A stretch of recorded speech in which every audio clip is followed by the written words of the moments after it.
BTS의 신보 아리랑의 RIRANG 한국에서 발매 직후 398만 장을 팔았습니다. 이에 대한 일본 반응을 보겠습니다. 제일 짱 나는 진짜만 듣는다는 고립된 방어 기제. 서양 음악 중심으로 일본 아티스트도 실력파만 듣고 있지만 K-팝은 꾹 참고 들어보려 해도 좋아지질 않는다. 곡이 원패턴이라 명곡이 나올 리도 없고 좋아하는 사람들끼리나 들으면 될 것 같다. 가장 먼저 눈에 띄는 것은 아주 견고하게 쌓아올린 마음의 장벽입니다. 심리학에서는 이를 방어 기제라고 부르죠. 나는 서양 음악을 듣고 실력파만 듣는다. 이 문장 뒤에는 사실 이런 외침이 숨어 있습니다. 세상이 온통 저 화려한 K-팝에 열광하더라도 나의 고유한 신미함만큼은 휩쓸리지 않는다. 이분은 K-팝의 곡주가 원패턴이라 명곡이 나올 수 없다고 단언합니다. 하지만 우리는 여기서 잠시 객관적인 시선으로 동아시아 문화의 현재를 직시할 필요가 있습니다. 우선 이 댓글의 기저에는 한국이라는 나라에 대한 오랜 선입견이 짙게 깔려 있습니다. 그리고 무엇보다 글로벌 음악 시장의 거대한 트렌드 전환을 전혀 쫓아가지 못하고 있는 당혹감이 묻어납니다. 일본의 대중음악은 여전히 기승전결이 뚜렷한 멜로디와 서정적인 가사 중심의 어떻게 보면 과거의 향수를 자극하는 스타일에서 크게 벗어나지 못하고 있습니다. 잃어버린 30년, 경제가 정체하며 사회의 활력이 떨어지자 문화 역시 과거의 영광 안에 머무르며 안전한 길만 택하게 된 것이죠. 혁신이 정체됐습니다. 반면 K-팝은 다릅니다. 방시혁이라는 프로듀서가 멜로디를 뽑아낼 줄 몰라서 지금의 BTS 곡들을 만든 것이 아닙니다. 그는 한국에서 누구보다 대중적인 멜로디를 잘 만드는 작곡가 중 한 명입니다. 하지만 세계의 트렌드가 멜로디 중심에서 묵직한 베이스 비트, 틱톡과 유튜브를 겨냥한 퍼포먼스 중심의 리듬과 시각의 음악으로 변모했기 때문에 그 거대한 파도에 올라탄 것뿐입니다. 물론 나이가 들수록 이 강렬하고 촘촘한 비트의 BTS 노래가 벅차게 느껴지는 것은 당연한 생리적 현상입니다. 이는 국적의 문제가 아니라 연령과 취향의 문제죠. 하지만 그들이 광화문 한복판에서 공연을 할 때 전 세계에서 몰려왔다는 것은 부인할 수 없는 현상입니다. 지금 일본의 음악계에 넷플릭스 같은 글로벌 플랫폼과 협업하여 전 세계의 시선을 한 번에 끌어모을 수 있는 가수가 단 한 팀이라도 존재합니까?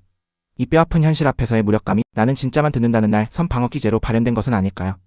제2장 7조 원의 착시와 국가 자본주의의 그림자, 왜 우리는 그들을 질투하는가? 한국에서는 국가가 예술문화 분야에 대규모 지원을 하고 있죠. K-팝을 성장 산업으로 위치시키고 예산도 투입하고 있습니다. 2026년 예산안은 7조 7,962억 원으로 대폭 지원을 하니까 이런 순위를 얻었다고 생각해야 합니다. 팩트 체크 하겠습니다. 이 댓글을 쓰신 분이 언급한 2026년 예산 7조 7,962억 원 약 8천억 엔이라는 어마어마한 숫자. 듣기만 해도 압도적입니다만 이는 대단한 착각입니다. 이 금액은 K-팝이라는 단일 산업에 투입되는 돈이 결코 아닙니다. 이는 한국 정부 부처 중 하나인 문화체육관광부의 국가 전체 예산 규모를 단단히 오해한 것입니다. 이 7조 원 남짓한 돈에는 BTS나 뉴진스 같은 아이돌뿐만 아니라 봉준호 감독의 영화 진흥, 예산, 동네 도서관 건립비용, 국립미술관 운영비, 판소리 같은 전통문화 보존비, 프로야구 지원금, 그리고 외국인 관광객 유치 예산까지 한국가의 문화와 체육, 관광에 관련된 모든 것이 몽땅 포함되어 있습니다. 만약 저 천문학적인 돈이 순수하게 K-팝 아이돌 기획사들의 주머니에만 들어간다면 대한민국 국민의 절반은 무대 위에서 백댄서를 하고 있고 나머지 절반은 밖에서 메이크업과 코디를 하고 있어야 경제가 굴러갈 겁니다. 일본인들에게 K-팝은 마치 삼성의 스마트폰이나 현대의 자동차를 보는 것과 같은 감각을 줍니다. 철저하고 냉혹한 글로벌 시장 분석, 기계적인 훈련 시스템, 그리고 저작권 보호나 펀드 조성 같은 국가적인 인프라 지원 아래서 전략적으로 육성되는 것은 사실이기 때문입니다. 기타 하나 둘러매고 라이브하우스에서 시작하는 자연. 발생적인 예술가의 순수한 영감을 사랑하는 사람들의 눈에는 이렇게 공장제 수공업처럼 완벽하게 조립되어 전 세계에 조직적으로 뿌려지는 K-팝 시스템이 무언가 치트키 반층을 쓴 것처럼 불순해 보일 수 있습니다. 예술이라기보단 정교한 상품 같으니까요. 하지만 인정해야 합니다. 21세기 현대사회에서 막대한 자본의 투입과 치밀한 기획 없이 글로벌 차트의 정상에 선다는 것은 낭만적인 망상에 불과합니다. K-팝의 성공은 단순히 정부가 쥐어준 지원금 때문이 아닙니다. 시스템 안에서 스스로를 갈아 넣은 수많은 개인들의 피, 땀, 눈물, 그리고 세계 시장의 흐름을 정확히 읽어낸 기획력의 승리입니다. 이 두 가지 측면을 균형 있게 바라보지 못하면 그저 배 아픈 이웃의 푸념으로 전락하고 말 것입니다. 제3장 열광의 경제학. 한국인은 일본에 가게를 낼 때 사람을 대량으로 줄 세우거나 콘서트에도 한국인을 대량으로 보내 회장을 꽉 채웁니다. 어쨌든 장난 아닌 영업력, 일종의 재능입니다. 이 댓글은 K-팝의 비판적인 사람들이 자주 꺼내는 가짜 열광 프레임입니다.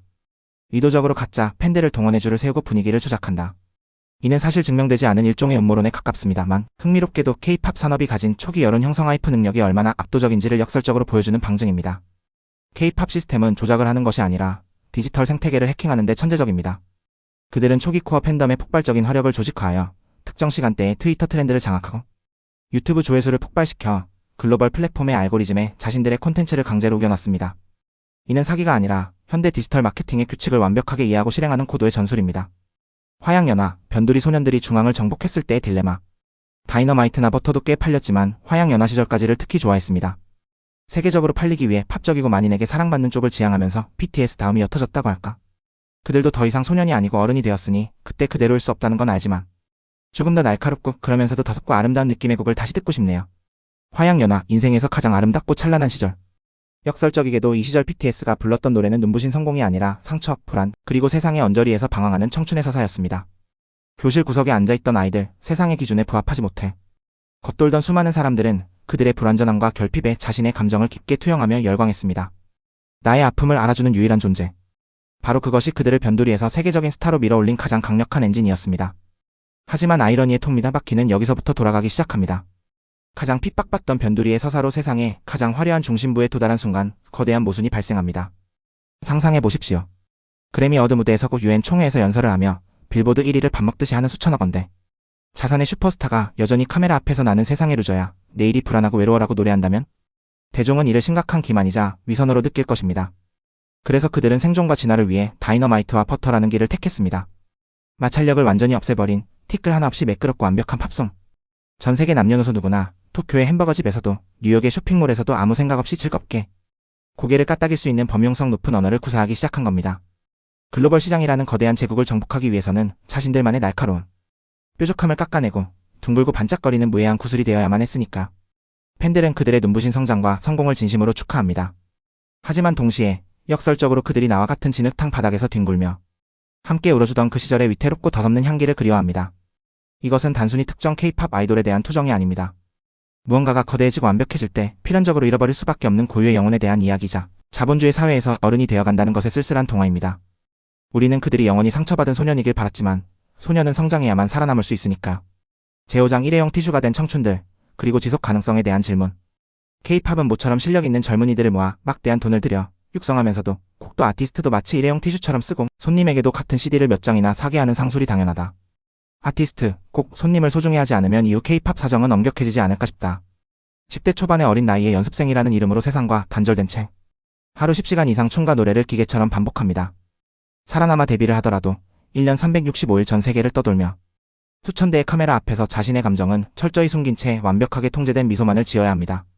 조금만 피곤한 기색을 보여도 태도 논란이라는 날 선비수가 꽂히죠. 인간의 연약한 신경계는 이토록 초고밀도의 스트레스와 전세계 수천만 명의 욕망을 평생 견뎌내도록 설계되어 있지 않습니다. 이른바 마의 7년. 노예 계약이라는 오명을 피하기 위해 만들어진 이 7년이라는 표준 계약 기간이 끝날 즈음 하나의 그룹이 육체적 정신적 수명을 다하며 서서히 빛을 잃어가면 거대 기획사들은 기다렸다는 듯이 또 다른 어리고 싱싱한 소년 소녀들을 괴물, 신인, 다음 세대라는 그럴싸한 포장지를 씌워 컨베이어 벨트 위로 쏟아냅니다. 사람을 일회용 티슈처럼 쓴다는 비판은 결코 과장이 아닙니다. 그리고 무대 아래의 팬들 역시 지쳐가고 있습니다. 사랑이라는 이름으로 포장되어 있지만 결국 똑같은 플라스틱 쓰레기를 무한정 양산하며 맹목적으로 지갑을 쥐어짜는 이 과학적인 비즈니스 모델이 영원할 수는 없기 때문입니다. 빛이 강할수록 그 뒤에 들이오는 그림자는 더욱 짙고 길어지는 법입니다. 한강의 기적처럼 단기간에 초고도 성장을 이룩하며 전 세계의 문화를 호령하게 된 K-팝 산업은 이제 자신들이 쌓아올린 그 거대하고 화려한 성의 무게에 스스로 짓눌리기 시작한 것일지도 모릅니다. 축제는 영원할 수 없고 숙취 없는 파티는 존재하지 않으니까